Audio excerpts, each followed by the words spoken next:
حسن جاندار ابن محمد علی جاندار مرحومہ روشن بانو بنت عربی کعبہ اور جملہ مرحوم مومنات کے حقوق صاحب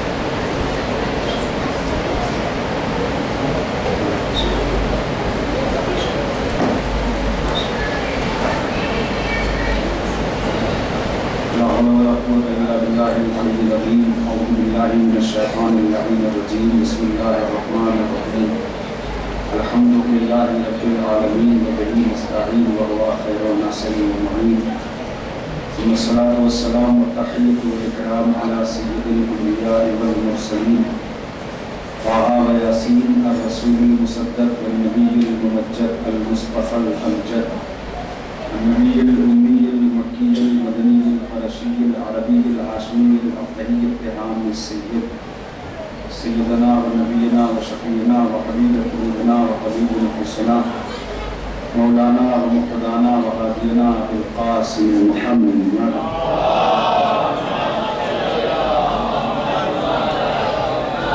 والهدیین قائلین المعصومین المظلومین المنتجبین المنتخبین واللعنة الدائمة الباقية الأبدية على أعدائهم أجمعين من الآن إلى قيام يوم الدين أما بعد فقد قال رسول الله صلى الله عليه وآله وسلم بسم الله الرحمن الرحيم إن الحسين مصباح الهدى وسكينة النجاة صلوات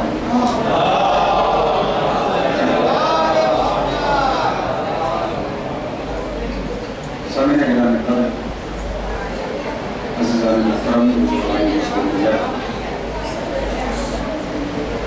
ہمارے اول یہ دیار محبت میں حاضری اور ظاہری کا شرف میسر ہوا اور یقیناً یہ ذکر اہل بیت کا صدقہ ہے کہ جہاں ہم اس مصروف زندگی میں بھی مومنین سے ملاقات کا بہانہ تلاش کر لیتے ہیں، وگرنہ اگر یہ ذکر نہ ہو، یہ مجلسیں نہ ہوں، چونکہ یہ مجلسوں کا بے شمار فیض میں سے ایک فیض یہ ہے کہ ہم اسی مجلس کے بہانے صلہ رحم کی ذمہ داری کو انجام دے دیتے ہیں، وگرنہ اتنی فرصت اس زمانے میں کس کے پاس ہے کہ وہ اپنے قیمتی اوقات میں سے کچھ وقت نکالے اور لوگوں سے ملاقات کے لیے جائے۔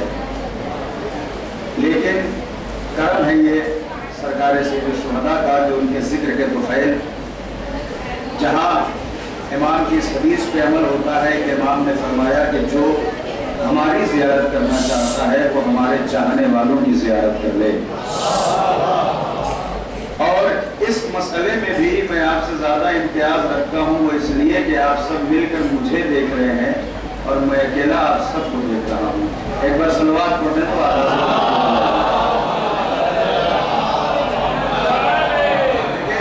قلت تعداد کا مجمع نہیں ہے، ایسا نہیں ہے کہ لوگ کم ہیں۔ میں جتنا بڑا ذاکر ہوں، میری اوقات سے بہت زیادہ لوگ یہاں پہ موجود ہیں، کیونکہ وہ کہ جو دکھائی دے رہے ہیں وہ کم ہو سکتے ہیں، لیکن جو نظر نہیں آتے انہیں ہم سوچ بھی نہیں سکتے کہ کتنے ہوں گے۔ مجھے خبر ملی، میں نے ملاقات بھی کی کہ میرے شہر عزیز کے لوگ بھی یہاں رہتے ہیں اور مجلس میں آئے ہوئے ہیں، جو لوگ یہاں سے بنارس گئے ہوئے ہیں انہوں نے امام باڑے کی زیارت کی ہوگی۔ امام باڑہ کلاں صدر امام بارگاہ سرنگیا میں ہے، بنارس میں ایک جگہ ایک علاقے کا نام ہے سرنگیا، وہاں پہ ایک صدر امام بارگاہ ہے، بہت بڑا امام باڑہ ہے الحمدللہ، اور اکثر جلوس وہاں پہ علیہ پورہ کے ایریے کے وہاں جا کے ٹھنڈے ہوتے ہیں اور مومنین وہاں پہ جلوس کے ہمراہ جاتے ہیں۔ قدیم زمانے میں ہمارے غالب دین گزرے ہیں، چونکہ ہمارے علماء کا احسان ہے ہمارے اوپر کہ انہوں نے کاوشیں اور محنتیں کی ہیں تو آج ہم اس مقام پر پہنچے ہیں. اگر ان کی قربانیاں نہ ہوتی تو یہ ذکر شاید ہمیں نصیب نہیں ہو سکتا تھا. لہٰذا ہم اپنے علماء کو بھی یاد کرتے چلیں. ہمارے ایک عالم دین گزرے ہیں بنارس کے, ہمارے بنارس کے مومنین اس نام سے واقف ہوں گے, مولانا عبد علی صاحب. مولانا عبد علی صاحب مرحوم ہو گئے, بڑے مخلص, بڑے دیندار, بڑے مولائی آدمی تھے. کبھی بھی مجلس کے لیے جتنے بجے وقت دیا جاتا تھا اتنے بجے وہ پہنچ جاتے تھے, چاہے لوگ آئیں چاہے نہ آئیں, وہ پہنچ جاتے تھے. ایک مرتبہ انہوں نے ایک نشست رکھی مصالحے کی, یعنی چھوٹی سی بزم سجائی جس میں امام حسین علیہ السلام کے حوالے سے سلام پڑھا جانا تھا. ایک مصرع نکالا گیا, مولانا عبد علی صاحب نے وہ مصرع تمام شاعروں کو دے دیا کہ آپ لوگ آئیے گا اور سلام پڑھیے گا. اب آپ جانتے ہیں یہ مزاج یہاں ہے کہ نہیں پتا, لیکن یوپی کا مزاج تو ہم جانتے ہیں کہ ہر آدمی اپنا مقام پہچانتا ہے کہ ہمیں کب پڑھوایا جائے گا, اسی لحاظ سے وہ پہنچتا ہے. پہلے پہنچنا جرم سمجھا جاتا ہے کہ پہلے جائے گا تو ہماری عزت میں تھوڑی کمی ہو جائے گی. البتہ یہ وہ در ہے کہ جہاں ذلیلوں کو بھی عزیز بنایا جاتا ہے. یہاں ہر ایک کو فضیلتوں سے نوازا جاتا ہے. تاریخ کے پس منظر میں میں یہ جملہ کہہ رہا ہوں تو انہوں نے جب مصرع دے دیا, تاریخ معین ہو گئی کہ فلاں ڈیٹ ہے, اس دن اس تاریخ کو آئیے گا. رات میں 8 بجے کا وقت تھا کہ اتنے بجے نشست شروع کی جائے گی, شعراء اپنا اپنا کلام پیش کریں گے. اب ظاہر سی بات ہے کہ نشستوں میں سامعین کا کوئی خاص دخل نہیں ہوتا, اس میں صرف شاعر اپنا اپنا کلام پیش کرتے ہیں. تو اب تمام شعراء نے سوچا کہ 8 بجے کا اعلان ہے, 10 بجے پہنچیں گے ہم. کسی نے سوچا 9 بجے پہنچیں گے, کسی نے سوچا ہم بڑے ہیں تو 11 بجے پہنچیں گے. تو وہاں پہ آخر میں 2 افراد, ایک زندہ ہے ایک مرحوم ہو گئے. جو مرحوم ہو گئے ان کا نام میں بتا دیتا ہوں, مرحوم جنرال رضوی صاحب, وہ ان کے ساتھ ایک صاحب, اور یہ سیوان کے رہنے والے تھے جنرال صاحب, وہ ان کے ساتھ ایک صاحب. اور جب پہنچے ہیں تقریباً 9:30 پونے 10 بج چکا تھا اور امام باڑے میں بالکل اندھیرا چھایا ہوا تھا, جو کہ پرانا زمانہ تھا, لائٹنگ وائٹنگ کا سسٹم تھا نہیں, ایک چراغ ہوتا تھا اور اسی کے سہارے پوری بزم سج جاتی تھی. تو ہر طرف اندھیرا تھا. لیکن جب یہ لوگ عزاخانے میں امام باڑے میں پہنچے ہیں تو انہوں نے دیکھا کہ باہر سے انہیں محسوس ہوا کہ مولانا عبد علی صاحب بہت زور سے کلام پڑھ رہے ہیں, یعنی بلند آواز سے. تو ان لوگوں نے سوچا کہ لگ رہا ہے کہ مولانا آج مجمع پا گئے ہیں, کیونکہ ہر ایک کا انداز بدلا ہوتا ہے. سامعین کم ہوتے ہیں تو انداز خطابت اور ہوتا ہے, سامعین زیادہ ہوتے ہیں, 1500 کا مجمع ہو تو انداز بیان کچھ اور ہوتا ہے. تو وہ جس لحاظ سے پڑھ رہے تھے مولانا عبد علی صاحب, باہر والوں کو ایسا لگا کہ لگ رہا ہے کہ 400-500 لوگوں کا مجمع اندر موجود ہے اور مولانا اسی لحاظ سے اتنے جوش و خروش کے ساتھ پڑھ رہے ہیں. لیکن جب یہ لوگ اندر گئے ہیں تو خدا شاہد ہے کہ ایک آدمی بھی نہیں تھا, ایک آدمی نہیں تھا. مولانا عبد علی اکیلے کلام پڑھ رہے تھے. چونکہ مولانا کا خوف ان کے دل میں تھا, یہ آہستہ سے جا کے بیٹھ گئے اور سوچا کہ جب مولانا پڑھ لیں گے تو اس کے بعد ایک آدمی پڑھے گا, پھر جناب جنرال رضوی صاحب پڑھیں گے, چونکہ سینئر شعراء میں سے تھے. تو انہوں نے پڑھا, ان کے بعد ایک آدمی نے پڑھا, پھر مولانا کے بعد جنرال رضوی صاحب نے پڑھا. جنرال رضوی صاحب اس بزم کے آخری شاعر قرار پائے کیونکہ ابھی تک کوئی نہیں آیا تھا. اس کے بعد نشست تمام ہو گئی. اب ان سے سوال کیا گیا مولانا عبد علی صاحب سے کہ مولوی صاحب آپ تو جس انداز سے کلام پڑھ رہے تھے ایسا لگ رہا تھا کہ 400-500 افراد بیٹھ کے آپ کا کلام سن رہے ہیں, لیکن ہم نے دیکھا تو کوئی نہیں تھا, پھر بھی یہ انداز بیان کہاں سے آیا؟ تو وہ بنارس کا میٹھا لہجہ اور ان کا جواب. مولانا عبد علی صاحب نے کہا کہ ہم تھوڑے موڑے لوگ تھے, کہیں آدم بیٹھے تھے, کہیں ابراہیم بیٹھے تھے, کہیں عیسیٰ بیٹھے تھے, کہیں موسیٰ تھے, کہیں ملائکہ کا اجتماع تھا. ارے جب جنت سے اہل بیت فرش اعضا پر آ جائے تو اب آسمان پہ کون رہے گا وہاں پر؟ صلوات محمد وعلی محمد.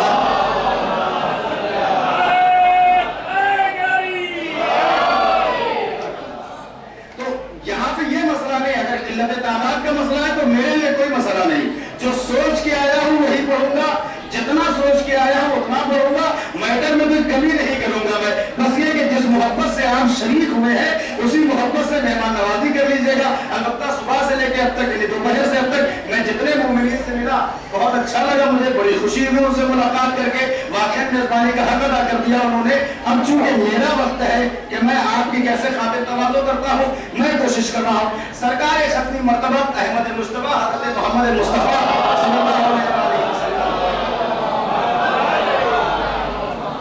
پیغمبر کی مشہور زمانہ یہ حدیث جس جس کی تلاوت کا شرف حاصل کیا. میرے بھائی نے مجھے بتایا کہ بارگاہ امام حسین ہے, تو اسی وقت میرا مزاج یہ بنا کہ یہ مشہور زمانہ حدیث ہے, اسی کی تلاوت کی جائے اور اسی کے حوالے سے کچھ گفتگو آپ حضرات کے سامنے کی جائے, تاکہ ہمارے دلوں کے روشن ہونے کا سبب بھی بنے اور ہماری ہدایت کا ذریعہ بھی قرار پائے.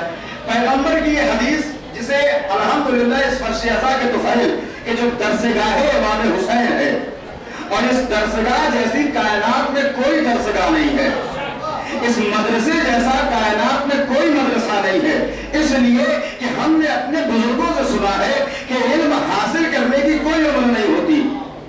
یہ ہے نا, علم حاصل کرنے کی کوئی عمر نہیں ہوتی, یہ ہم نے اپنے بزرگوں سے سنا ہے. اور اس قول کی تائید حدیث امام بھی کرتی ہے کہ اطلبوا العلم من المہد الی اللحد, علم حاصل کرو مہد سے لے کر لحد تک, یعنی آغوش مادر سے لے کر قبر کی آخری منزل تک علم حاصل کرنے کی تاکید کی ہے ائمہ معصومین نے. اور چونکہ یہ حدیث بھی ہے, بڑوں کا قول بھی ہے کہ علم حاصل کرنے کی کوئی عمر نہیں ہوتی. اب آپ بتائیے کہ اس مجلس میں الحمدللہ جہاں جوان بیٹھے ہیں, جہاں بچے بیٹھے ہیں, وہاں پہ کچھ ہمارے بزرگ بھی بیٹھے ہیں جو ہماری سرپرستی ہمیشہ کرتے ہیں. اللہ ان بزرگوں کو سلامت رکھے کہ جن کی سرپرستی کے سائے میں ہم ہر کام انجام دیتے ہیں. تو اگر اس مجلس کے بعد یا ایام عزا کے بعد کوئی 70 یا 80 برس کا بوڑھا آدمی جس کے اندر یہ جذبہ پیدا ہو جائے کہ اب تک میری زندگی جہالت کے گھٹاٹوپ اندھیرے میں گزری ہے, اب مجھے علم حاصل کرنا چاہیے, اور وہ بھلائی سے نکل کر بنارس کے کسی مدرسے میں چلا جائے اور جا کر کہے کہ اب میں علم حاصل کرنا چاہتا ہوں, تو بتائیے 80 برس کے آدمی کو کون سا مدرسہ داخلہ دے گا؟ 80 برس کے آدمی کو, 70 برس کے آدمی کو کون سا مدرسہ داخلہ دے گا؟ ہے کوئی مدرسہ دنیا میں کہ جو 70-80 برس کے بوڑھے آدمی کو داخلہ دے؟ ہر ایک مدرسہ یہ جواب دے گا کہ صاحب آپ کی عمر نکل چکی ہے, اب آپ کی پڑھنے کی عمر نہیں رہ گئی ہے. تو پلٹ کے وہ جواب دے دے کہ صاحب ہم نے تو سنا ہے کہ علم حاصل کرنے کی کوئی عمر نہیں ہوتی, آپ کہہ رہے ہیں کہ عمر نکل چکی ہے. یا تو بڑوں نے غلط کہا ہے, یا تو حدیث غلط کہہ رہی ہے, یا تو آپ کے مدرسے کا قانون غلط ہے. جواب آئے گا کہ نہیں, مدرسے کا قانون بھی صحیح ہے, بڑوں کا جملہ بھی صحیح ہے, حدیث کی لفظیں بھی درست ہے. پھر مسئلہ کیا ہے؟ کہ مسئلہ بس اتنا ہے کہ آپ صحیح مدرسے میں نہیں آئے ہیں. کائنات کا ایک ہی مدرسہ ہے جسے مدرسہ حسین کہتے ہیں, جہاں بچوں کو بھی داخلہ دیا جاتا ہے, جوانوں کو بھی داخلہ دیا جاتا ہے, بوڑھوں کو بھی داخلہ دیا جاتا ہے. صلوات محمد و آل محمد.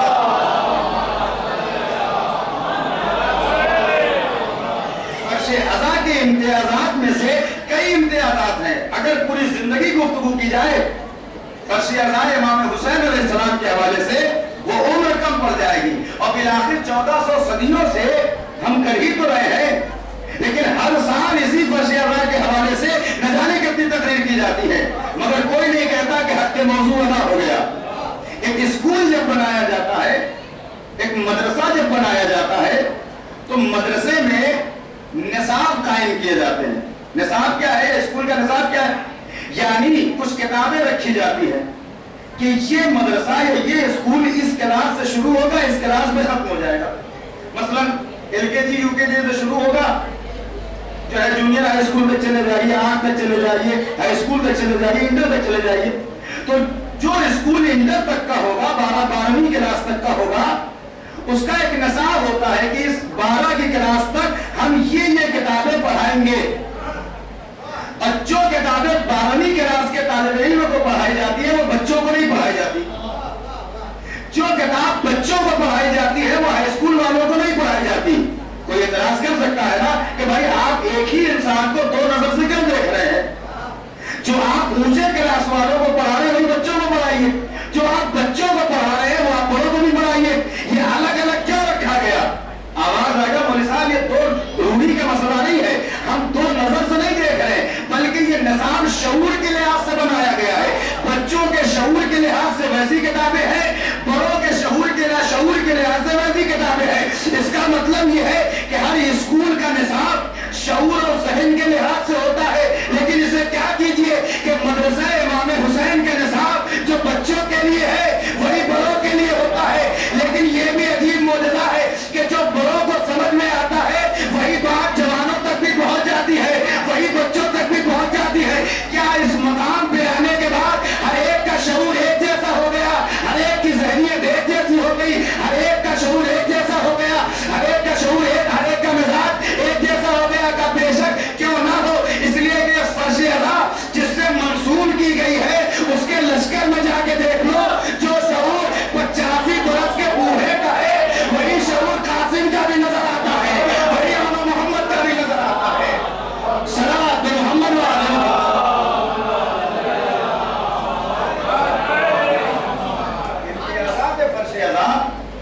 امتیازات مجلس والوں سے اگر کوئی بیان کرے بڑی طولانی گفتگو ہوگی.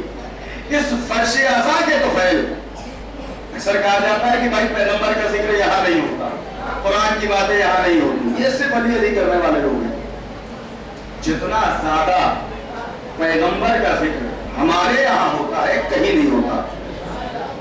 یہ بات چیلنج کے ساتھ کریں, جتنا زیادہ پیغمبر کا ذکر ہمارے یہاں ہوتا ہے کہیں نہیں ہوتا. اس لیے کہ ہمارا ہر سلسلہ انہی سے شروع ہوتا ہے, انہی پہ ختم ہو جاتا ہے. جتنا ذکر نبی ہمارے یہاں ہوتا ہے اتنا کہیں نہیں ہوتا. البتہ یہ ایک الگ الگ مسئلے ہیں کہ کوئی بال کا ذکر کرتا ہے, کوئی نبی کی یاد کا ذکر کرتا ہے, کوئی نبی کے بال تک رہ گیا, کوئی نبی کی یاد تک پہنچ گیا. لیکن ذکر جتنا ہمارے یہاں ہوتا ہے ویسے ہی جتنا قرآن پہ کام ہمارے یہاں ہوا ہے کہیں نہیں ہوا ہے. قرآن مجید تفسیر, تعویل, تشریح, وضاحت, آیتوں کے حوالے سے جتنا کام, جتنا ورک ہمارے یہاں قرآن پہ ہوا ہے کہیں نہیں ہوا ہے. اتنی تفسیر قرآن کی کہیں نہیں ملے گی جتنی ہمارے پاس ہے. تو ایسا نہیں کہ کسی کا ذکر نہیں ہوتا, لیکن اس فرش اعضا کے طفیل جتنی حدیثیں آپ کو یاد ہیں کسی مسلک کو یاد نہیں ہے. اس فرش اعضا کے طفیل آپ اپنے عقیدے کا دفاع کرنے کا ہنر جانتے ہیں, اپنے اعتقاد پہ آنے والی مصیبتوں کو دفاع کرنے کا, ڈیفنس کرنے کا ہنر جانتے ہیں. کوئی ہے کہ معمولی سے آدمی کو بھی جس کا آنا جانا مجلس امام حسین میں ہو اور اسے کوئی بہتا کے لے کے چلا جائے.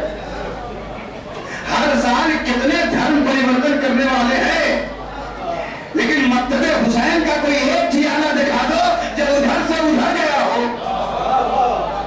اعتراضات بہت ہوتے ہیں, سوال بہت اٹھائے جاتے ہیں.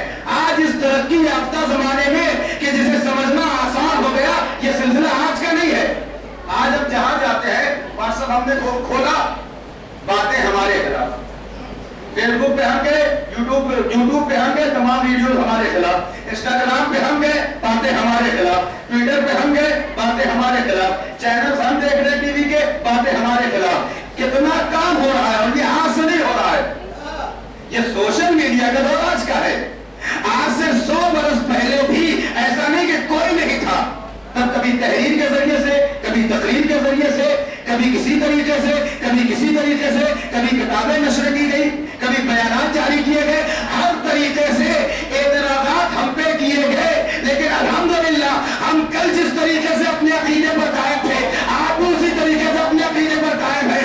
اور یہ جو جتنے اعتراض ہو رہے ہیں اس میں برا ماننے کی ضرورت نہیں ہے. چاہے کوئی اعتراض کرے, چاہے چینل والے ہمارے خلاف, یوٹیوب والے ہمارے خلاف, میسجز بھیجنے والے ہمارے خلاف, تحریر والے ہمارے خلاف, تقریر والے ہمارے خلاف, بیان والے ہمارے خلاف, ممبروں پہ بولنے والے ہمارے خلاف, اسٹیجوں پہ کلام کرنے والے ہمارے خلاف. ہمارے خلاف جتنا بولا جائے گا ہمیں اتنا اطمینان ملتا جائے گا. اس لیے کہ ہمیں ہمارے امام نے بتایا ہے کہ پریشان نہ ہونا, پتھر ہمیشہ پھلدار درختوں پہ آتے ہیں, بے پھل درختوں پہ پتھر نہیں آیا کرتے. صلوات محمد و آل محمد.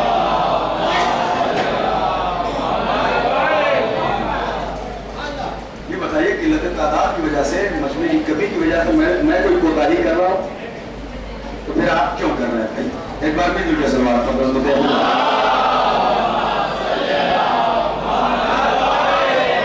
اگر میرا میٹر کچھ کمزور ہو, میرا بیان کچھ ہلکا ہو تو میرا مسئلہ ہے, میرا لفافہ کٹ جائے, ٹھیک, یہ وہ آپ کی محبت ہے, ایسا ہو بھی جاتا ہے. اگر میرا بیان کچھ ہلکا ہو, میں نہ پڑھ پاؤں آپ کے مزاج سے, تو میرا مسئلہ ہے, دوبارہ آپ نہیں بلائیے گا, یہ تو ہو سکتا ہے.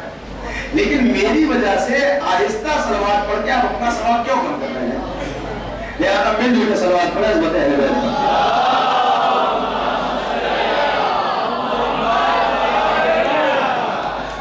اس مدرسہ امام حسین کے طفیل جتنی حدیثیں آپ تک پہنچی ہے, جتنی آیتوں کی وضاحت آپ جانتے ہیں, چاہے عربی یاد ہو یا نہ ہو, مفہوم اور ترجمے کے ذہن کی حد تک ہر ایک کا ذہن آمادہ ہے. ہم نے آپ کو کوثر عطا کیا, میں نے اردو میں پڑھایا, آپ کے کے ذہن میں عربی آ گئی. ہم نے قرآن کو شب قدر میں نازل کیا. میں اردو پڑھ رہا ہوں, عربی آپ کے ذہن میں آ رہی ہے. اتنا قابل مجمع کسی اسٹیج کا نظر آتا ہے جتنا قابل مجمع مکتبہ امام حسین کا ہو. تمام تعریفیں اللہ کے لیے. میں اردو پڑھ رہا ہوں, آپ کے ذہن میں آیت آ رہی ہے, ہمیں سیدھے راستے پر باقی رکھ. یہ اردو پڑھ رہا ہوں, آپ کے ذہن میں عربی آ رہی ہے. یہ طفیل کس کا ہے؟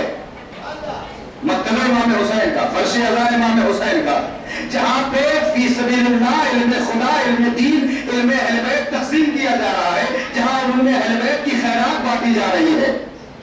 وہیں پہ ایک حدیث جس کی تلاوت مشہور زمانہ حدیث پیغمبر کی, ان الحسین مصباح الہدا و سفینۃ النجات. ترجمہ کیا ہے؟ بے شک حسین ہدایت کا روشن چراغ اور نجات کی کشتی ہے. یہ ارشاد گرامی پیغمبر کا ہے. یہ وہ حدیث ہے کہ جسے فریقین کے علماء نے لکھا ہے, یعنی علماء تشیع کے ساتھ ساتھ برادران اہل سنت نے بھی اس حدیث کو تسلیم کیا ہے کہ نبی نے امام حسین علیہ السلام کے لیے فرمایا کہ ان الحسین مصباح الہدا و سفینۃ النجات. جزاک اللہ. حدیث آپ کے ذہن میں, حسین چراغ ہدایت, حسین کشتی نجات. یہ نبی کا قول. ہوتا یہ ہے کہ جب ہم کسی کی بات سنتے ہیں تو پہلے ہم اس کی شخصیت کا اندازہ لیتے ہیں. اگر کسی کی بات ہم تک آئی, البتہ اس نظریے کے برعکس ایک قول ہے امام کا کہ یہ مت دیکھو کون کہہ رہا ہے, یہ دیکھو کیا کہہ رہا ہے, وہ بھی صحیح ہے, لیکن آپ اپنی فطرت کی بھی مخالفت نہیں کر سکتے. یہ ہماری اور آپ کی فطرت ہے کہ ہم پہلے دیکھتے ہیں کہ کون کہہ رہا ہے. مثال آپ کی خدمت میں کر دوں, ایک بچہ یہاں اٹھے وہ کہتے کہ مجلس کے بعد کربلا کا ٹکٹ تقسیم ہوگا. بچے کی بات پہ آپ یقین کر لیں گے؟ ہر آدمی جو بچہ ہے چھوڑو مذاق کر رہا ہے, بچپنا ہے اس کا, لیکن یہی بات بانی مجلس کہہ دیں. اب ہر آدمی اعتبار کرے گا کہ نہیں, اگر صاحب مجلس نے کہا ہے کہ مجلس کے بعد زیارت امام کا ٹکٹ تقسیم ہوگا, اب ہر آدمی, یہ ہماری فطرت ہے کہ ہم کون سے پہلے قائل کو دیکھتے ہیں کہ کون کہہ رہا ہے. اور وہ جملہ جو امام کا کہ یہ مت دیکھو, وہ جملہ بھی اپنی جگہ صحیح ہے, کوئی یہ نہ سوچے کہ وہ جملہ غلط ہے, کہ یہ مت دیکھو کہ کون کہہ رہا ہے, یہ دیکھو کیا کہہ رہا ہے. یہ امام نے اس مقام کے لیے فرمایا کہ اگر نصیحت کی باتیں ہو تو مت دیکھو کہ کافر کہہ رہا ہے, کہ مشرک کہہ رہا ہے, کہ مسلمان کہہ رہا ہے یا مومن کہہ رہا ہے. اگر کوئی بات امام اور خدا سے قریب کر رہی ہے تو اسے تسلیم کر لو. اس قول کا یہ مطلب ہے. ہماری فطرت کا تقاضا یہ ہے کہ ایک جملہ جب ہم تک پہنچتا ہے تو ہم دیکھتے ہیں کون کہہ رہا ہے. اور جب ہم نے پیغمبر کو دیکھا, بہت قصیدہ قرآن نے پیغمبر کا پڑھا, وما ارسلناک الا کافۃ للناس وما ارسلناک الا شاہدا ومبشرا ونذیرا وداعیا الی اللہ باذنہ وسراجا منیرا. ہم نے آپ کو بھیجا ہے مبشر بنا کے, بشیر بنا کے, نذیر بنا کے, خدا کی جانب بلانے والا بنا کے, سراج منیر بنا کے. ہر طریقے سے اللہ نے اپنے حبیب کا تعارف کرایا. جب ہم نبی تک پہنچ گئے, قرآن نبی کے بارے میں بتا رہا ہے کہ میرا نبی شاہد ہے. تو اگر رسول کہہ دیں کہ حسین چراغ ہدایت ہے تو مانو کہ ایک شاہد, ایک شہید کا تعارف کرا رہا ہے, ایک مبشر ایک چراغ ہدایت کے بارے میں بتا رہا ہے.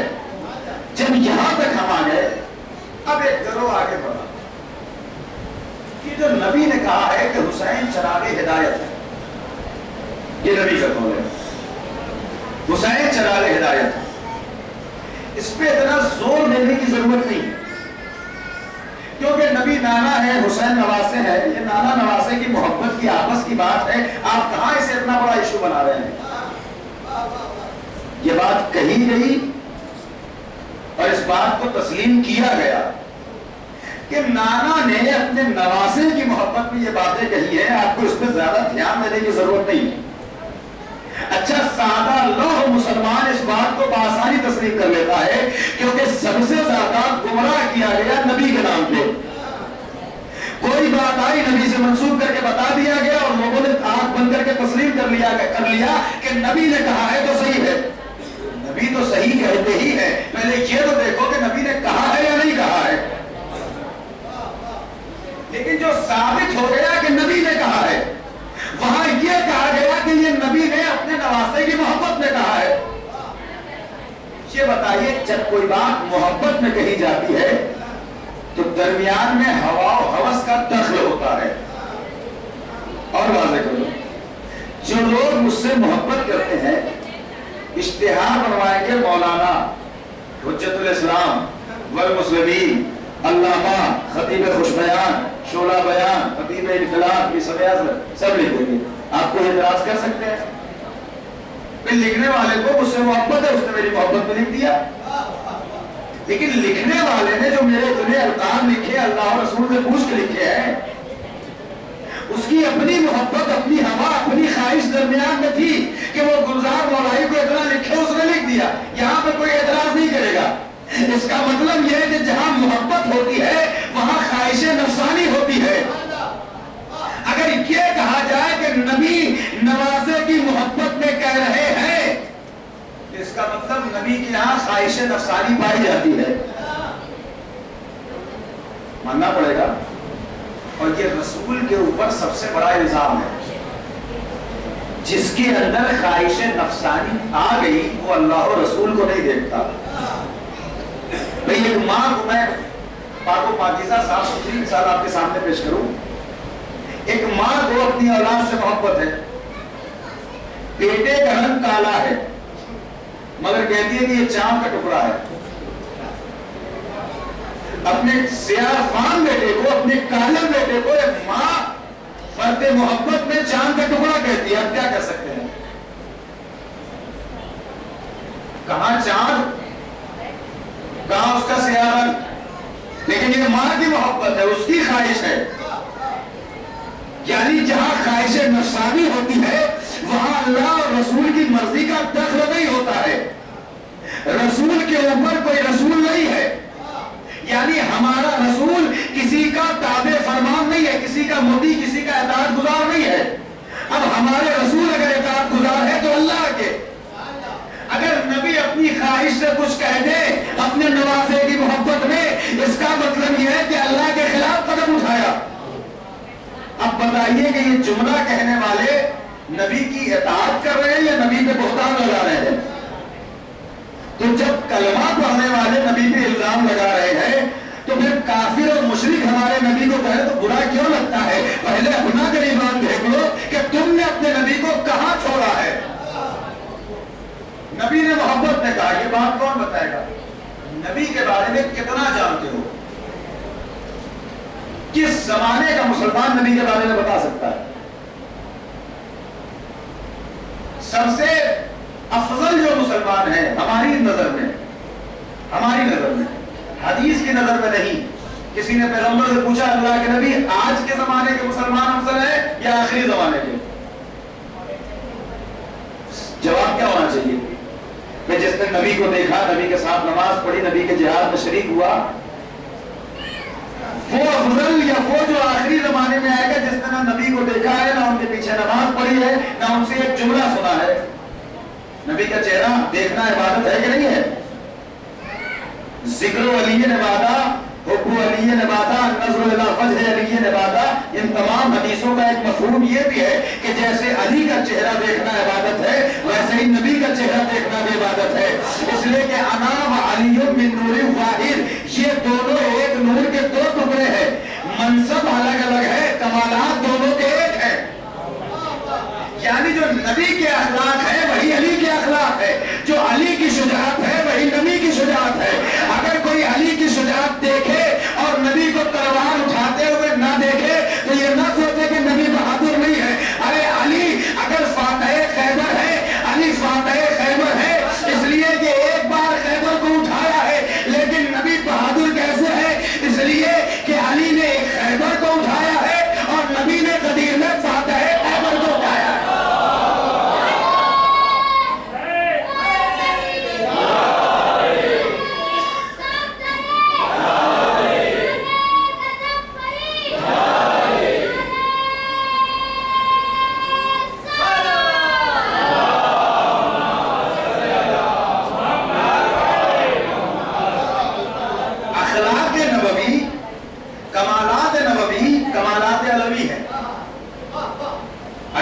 مولا کائنات کی فضیلت آپ تک پہنچے، سمجھیے یہی سیرت، یہی فضیلت نبی خدا کی ہے۔ کوئی نبی کا کمال آپ تک پہنچے، سمجھ لیجئے کہ جو کمال نبی کے آپ پایا جاتا ہے، سیم کمال من نوعن، وہی کمال وہی فضیلت مولا علی کی ہے، کیونکہ یہ ایک نور کے دو ٹکڑے ہیں۔ تو وہ کہ جو نبی کا چہرہ دیکھ کے نبی کے پیچھے نماز پڑھ رہا ہے، یعنی توہری عبادت، وہ افضل ہے اس زمانے کا مسلمان۔ سب خیال سوال کے پیچھے جو بھی رہا ہو، کیونکہ ہر سوال کے پیچھے خیال ہوتا ہے، یہی ہمارے ساتھ بھی ہوتا ہے کہ خود سوال بھی کریں گے، خود جواب بھی دیں گے، اور اس کے بعد مولانا کو پھنسا کے چلے جائیں گے۔ یہ ہوتا ہے ہمارے ساتھ۔ پہلے ایک ایک بات کی حامی بھروائیں گے، مولوی صاحب یہ ٹھیک ہے، ہاں، مولوی صاحب یہ ٹھیک ہے، ہاں، اس کے بعد کہیں گے جب سب ٹھیک ہے تو یہ کیسے ہے؟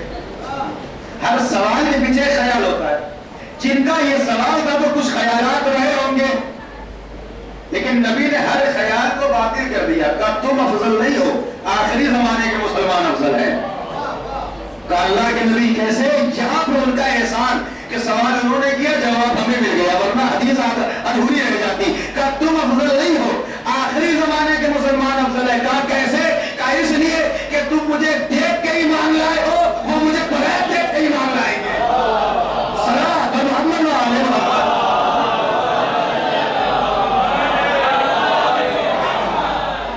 نبی کے بارے میں کون بتائے گا؟ سب سے قریب مسلمان صحابی پیغمبر ہے، محترم صحابی، متبرک، مبارک، لائق اعتبار، وہ صحابی۔ کوئی صحابی نبی کے بارے میں بتا سکتا ہے؟ اگر کوئی یہ کہے ہاں تو یہ بتائیے کسی صحابی کی صحابیت رسول کی وجہ سے ہے یا رسول کی رسالت صحابیت کی وجہ سے ہے؟ ہم مسلمان ہیں رسول کی وجہ سے،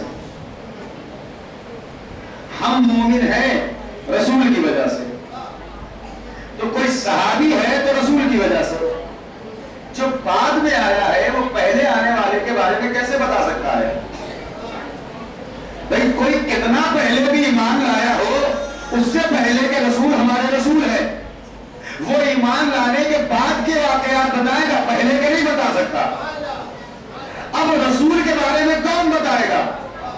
ہے کچھ ذوات مقدسہ، مگر ان کو ہم درمیان میں نہیں لائیں گے۔ ہم مولا علی کو لا سکتے ہیں، نہیں لائیں گے۔ ہم جناب سیدہ کو لا سکتے ہیں، درمیان میں نہیں لائیں گے، کیونکہ ان کو تو اس زمانے میں ان کی بات نہیں مانی گئی، تو آج کیوں ان کا حوالہ مانا جائے گا؟ یہ کھڑے ہو کے دلیل دے رہے تھے، وہ جو حسبنا کتاب اللہ کا دعویٰ کر رہے تھے پیغمبر کے سامنے، ان کے سامنے جناب سیدہ دلیلیں دے رہی تھی، تب ان کی نہیں سنی گئی، تو آج اگر ہم حوالہ دے دیں تو کون مانے گا؟ تو ان کو ہم درمیان میں نہیں لائیں گے۔ اب ایک شے ہے کہ جو رسول کے بارے میں ہمیں بتا سکتی ہے، اور اس کا نام ہے کتاب خدا۔ رسول کے بارے میں سب سے زیادہ اگر کوئی شے جانتی ہے تو وہ خدا کی کتاب، قرآن ہمیں بتائے گا کہ رسول کوئی بات اپنے من سے کہہ سکتے ہیں یا نہیں کہہ سکتے، اس لیے کہ جہاں محبت ہوتی ہے وہاں منمانی ہوتی ہے۔ محبت میں اللہ اور رسول کی اتباع نہیں دیکھی جاتی، محبت میں شریعت نہیں دیکھی جاتی، طبیعت دیکھی جاتی ہے۔ ہمارا دل کیا کہہ رہا ہے یہ دیکھا جاتا ہے، خدا کا رسول کیا کہہ رہا ہے یہ نہیں دیکھا جاتا، اللہ کیا کہہ رہا ہے یہ نہیں دیکھا جاتا۔ اگر رسول امام حسین کی محبت میں کہہ دے کہ میرا حسین چراغ ہدایت اور نجات کی کشتی ہے، تو کیا رسول اللہ یہ بات اپنی پرسنل اور ذاتی محبت کی بنا پر کہہ سکتے ہیں؟ سوال یہ ہے کون بتائے گا؟ مسلمان کا نہیں، یہ بات میں ہے، صحابی کا، سب بات کے ہے، رسول پہلے رسول ہے، پھر کون بتائے گا؟ قرآن سے پوچھو، ایک ہی کتاب تو ہے، سب سے صحیح کتاب یہی ہے، پھر باقی جتنی صحیح کتابیں ہیں وہ اس کی وجہ سے صحیح ہیں۔ اگر اس کو ہٹا دیا جائے تو کوئی صحیح نہیں رہ جاتا، سب غلط ہو جائے گا۔ تو سب سے صحیح کتاب قرآن مجید۔ قرآن بتائے گا کہ نبی اپنی ذاتی محبت میں کچھ کہہ سکتے ہیں یا نہیں کہہ سکتے۔ محبت کا خاصہ کیا ہے؟ محبت میں خواہشات نفسانی کا وجود ہوتا ہے، ہماری ذاتی خواہش کا دخل ہوتا ہے محبت میں،